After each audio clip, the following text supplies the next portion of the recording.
Hello everyone, today we'll be covering the topic of fuels. So please have ready your notes as well as your assignment. Okay, and for those of you who have your textbook at home, you can refer to chapter 18. Most of the things that I'm going to cover here will be covered in greater detail in your textbook. Let's go through the learning outcomes first. There are three main learning outcomes. Firstly, you must know what it means when we say natural gas. Okay, natural gas is a kind of fuel, mainly methane, and methane has the formula of CH4. Okay, and the other source of fuel that we commonly use is petroleum, and the other name of petroleum is crude oil. Okay, these two are used as sources of energy, so these fuels can be burnt.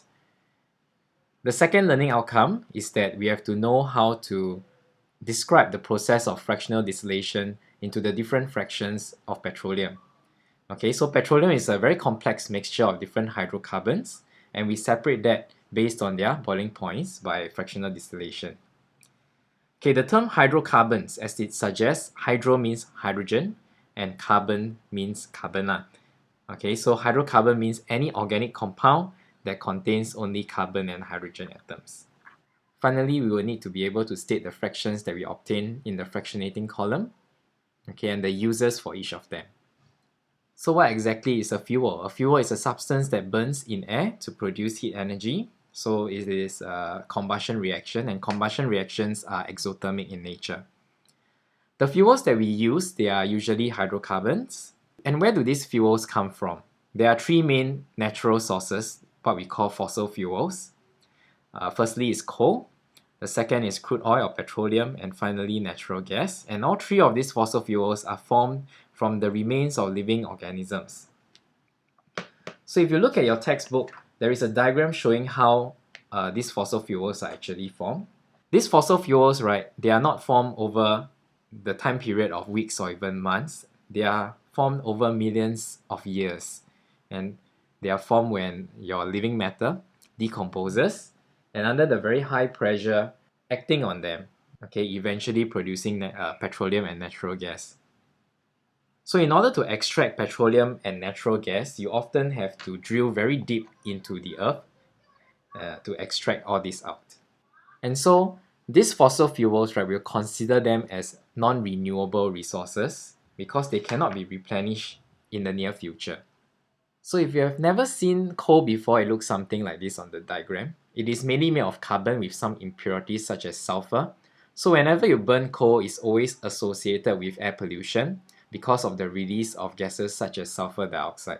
So here's a diagram showing you what crude oil actually looks like. It is very viscous. It is a very dark looking liquid, and it's a mixture of many different hydrocarbons. On its own, it's not very useful, so we have to separate it into the different fractions to make them more useful. Alright, so the table over here just shows the comparison between the three kinds of fossil fuels. Having mentioned that our hydrocarbons are usually burnt to release energy, so let's write some equations for combustion. When it comes to combustion, there are two kinds. Complete combustion happens in excess oxygen, and incomplete combustion when there is not enough oxygen. In complete combustion, because the fuel burns completely, it releases much more energy compared to incomplete combustion. Okay, sometimes you may be required to write equations like that, so the main thing here is to know how to balance them. Okay, so in balancing such equations, we always balance carbon first, followed by hydrogen, followed by oxygen. Okay, let's take this example of the incomplete combustion of methane, and let me show you how it is done. Okay, so we always write the formula methane plus oxygen. Because it's incomplete combustion, we write carbon monoxide plus water. Balancing carbon first, already balanced. Then we balance the hydrogen. Then we balance the oxygen. Okay, now on the right hand side, I have 3 oxygen atoms. On the left, I only have 2. So what times 2 give you 3? 1.5, right? Okay, so we'll need 1.5 O2 to balance this equation. But take note, we cannot have decimal or fractions in our coefficients. So we'll multiply throughout by 2. Okay, meaning it becomes 2, 3, 2, 4. Alright. So question 1 here, methane is used as a fuel. What property is essential? A fuel must be able to release energy when burnt, right? So releasing energy, exothermic reaction. So how do we separate crude oil into useful fractions? This is the process called fractional distillation. Alright, let's take a short break now to watch a video of how fractional distillation is carried out, and then we'll discuss some of the important points. In this video, you will learn how fractional distillation separates crude oil into useful fractions. Crude oil is the term used to describe unprocessed oil. That is oil that has been taken directly out of the ground, either on land or under the sea. It is an exceptionally valuable resource. It provides us with a great number of hydrocarbons, some of which are useful as fuels, and others are used in the manufacture of many different chemicals and even plastics. However, in the raw form as crude oil, it can be a viscous, dark-coloured tar-like consistency, and the different fractions of hydrocarbons must be separated by fractional distillation for them to be useful. Before we understand how fractional distillation works, we should be clear that crude oil is a mixture of hydrocarbons with different chain lengths, some being short molecules and some being very long. Intermolecular forces act between molecules, and the longer the molecule, the greater the intermolecular force. As you can see here, the small molecules have weaker intermolecular forces, and so will require less energy to break them apart and turn them into a gas. They have a lower boiling point. The longer molecules have greater intermolecular forces. More energy is required, a higher temperature will be needed to evaporate these molecules. They have a higher boiling point. Now we understand how chain length is related to the boiling point of a molecule. Let us look at how this method works. As you can see, crude oil is heated up to a high temperature outside of the fractionating column. The hot crude oil, now mostly in vapour form, is pumped into the column. The column has a heat gradient and is very hot at the bottom, going cooler as we move up to the top.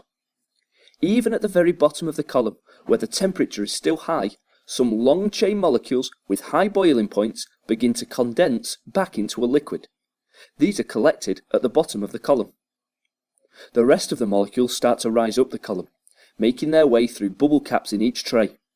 The bubble caps slow down the rate of the rising vapour, and eventually the vapours get too cool, condense, and are collected as liquids in the trays. Small molecules have low boiling points, and so condense much higher in the column, where the temperature is cooler still.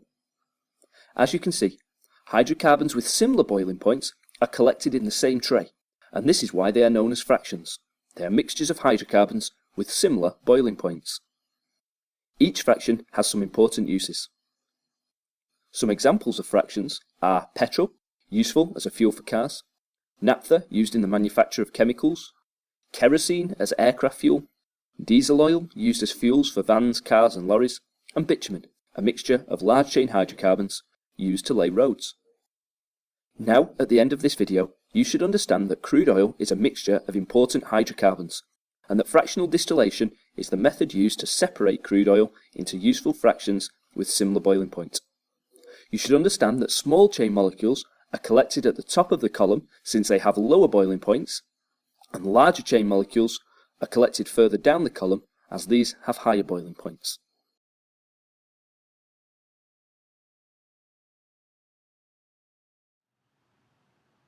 So the crude oil that we extract from the oil wells, we first pump it into a furnace, and then this converts it into the vapor form, and the vapors enter a fractionating column.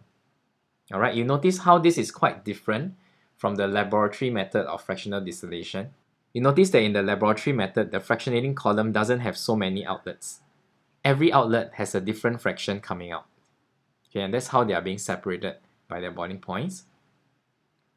So the vapors go in, and there is a temperature gradient inside the column. So it is hotter at the bottom, and then cooler at the top. So as the vapors rise up, they will start to cool, and the ones with the higher boiling point will cool and condense first. And that's why they are collected somewhere below. Whereas those with a lower boiling point, they tend to rise up, they require a lower temperature for them to condense, and then they'll be collected at higher sections in the fractionating column. Okay, so there's some correlation between the size of your molecules and also the boiling point. So the larger the molecules, the higher the boiling point. So therefore we say the smaller hydrocarbons have a lower range of boiling point. They are collected at the top of the fractionating column. Okay, because your crude oil is such a complex mixture of hydrocarbons, each fraction coming out here is still a mixture, okay, but they are in a smaller range of boiling points compared to crude oil itself. So this section over here is one of the most important parts of this chapter. You need to be able to describe how this process is being carried out, and there is one of the questions like that in the assignment. In the box over here, we discuss the competing uses of petroleum. So most of it is being used as a fuel, but there is also a fraction of the petroleum that we collect, okay, to be used as what we call a chemical feedstock. The chemical feedstock refers to the starting materials in the manufacture of other substances such as plastics. And of all the fractions, the naphtha fraction is the main source of hydrocarbons used as a chemical feedstock. The diagram here shows the names of the different fractions that we obtain from the fractionating column. And you need to know the names and the uses. Okay, starting with the top. Okay, so on top we have the ones with the lowest boiling point. We also have those with a smaller relative molecular mass or smaller hydrocarbons. The higher up we go, they are actually more flammable compared to the ones below. Okay, and finally, we can also mention the other physical properties such as density and viscosity. Those above tend to have a lower density and lower viscosity. So how do we remember the order of fractions in the fractionating column? You can make use of a mnemonic such as, okay, you don't have to use what I suggest. Okay, you can think of your own.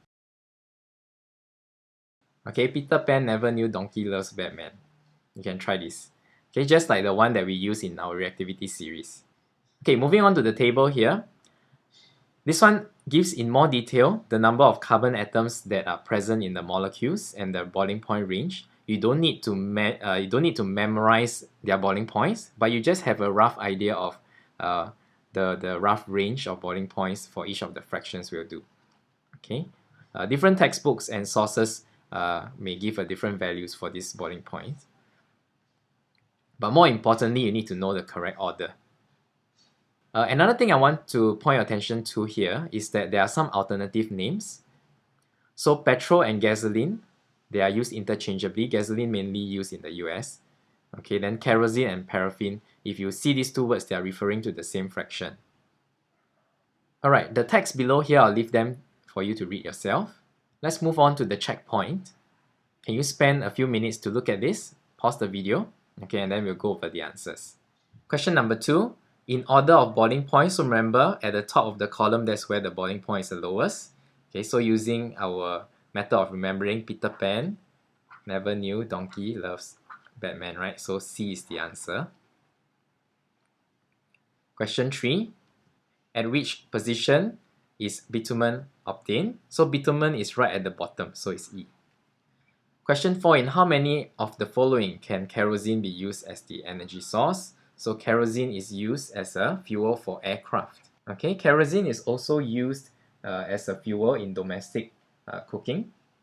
Okay, if we refer to the table above. So there are 2 uses. Okay, with that, that's all we have for this segment on fractional distillation of crude oil. Please complete the assignment, the worksheet, the hard copy, and then submit it to your chemistry teacher. Okay, goodbye.